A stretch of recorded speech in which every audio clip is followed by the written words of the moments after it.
আজি ভাৰতীয় জনতা পাৰ্টিৰ নিৰ্বাচনী প্ৰচাৰৰ এটা বিশেষ দিশ উন্মোচন কৰা হ'ল। প্ৰতিটো নিৰ্বাচনৰ এমাহ বা ডেৰ মাহ আগতে ভাৰতীয় জনতা পাৰ্টিয়ে ৰাজ্যৰ বিভিন্ন অঞ্চললৈ ভিডিঅ' ভেন পঠাই ভিডিঅ' ভেনত নৰেন্দ্ৰ মোদী ডাঙৰীয়াৰ বাৰ্তা, তেখেতৰ বিভিন্ন বক্তব্য আৰু অসমত বা দেশত হোৱা উন্নয়নৰ বিভিন্ন প্ৰতিচ্ছবি ভিডিঅ' ভেনত আমি ৰাইজক দেখুৱাবলৈ চেষ্টা কৰোঁ। ইয়াৰ লগতে আমাৰ যিখন ভিজন ডকুমেণ্ট হ'ব বা নিৰ্বাচনী আমাৰ ইস্তাহাৰ হ'ব, তাৰ সম্পৰ্কত আমাৰ বিভিন্ন পৰামৰ্শ লোৱাৰ প্ৰস্তুতি চলি আছে।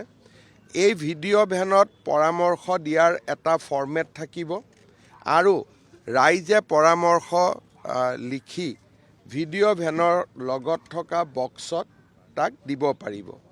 ভাৰতীয় জনতা পাৰ্টিয়ে প্ৰত্যেকবাৰে সংকল্প পত্ৰ প্ৰস্তুত কৰাৰ আগতে ৰাজ্যৰ জনগণৰ পৰা পৰামৰ্শ গ্ৰহণ কৰে, বিভিন্ন প্ৰবুদ্ধ নাগৰিকৰ পৰা পৰামৰ্শ গ্ৰহণ কৰে আৰু যোন যি পথাৰত আছে, ক্ৰীড়াৰ ক্ষেত্ৰত ক্ৰীড়াবিদৰ পৰা, সাংস্কৃতিক ক্ষেত্ৰত সাংস্কৃতিক কৰ্মীসকলৰ পৰা, শিক্ষাৰ ক্ষেত্ৰত শিক্ষকসকলৰ বা অধ্যাপকসকলৰ পৰা, উদ্যোগৰ ক্ষেত্ৰত উদ্যোগীসকলৰ পৰা, তেনেকৈ আমি থিমেটিক পৰামৰ্শও লওঁ আৰু ৰাইজৰ মাজত সাধাৰণভাৱেও আমি পৰামৰ্শ লওঁ।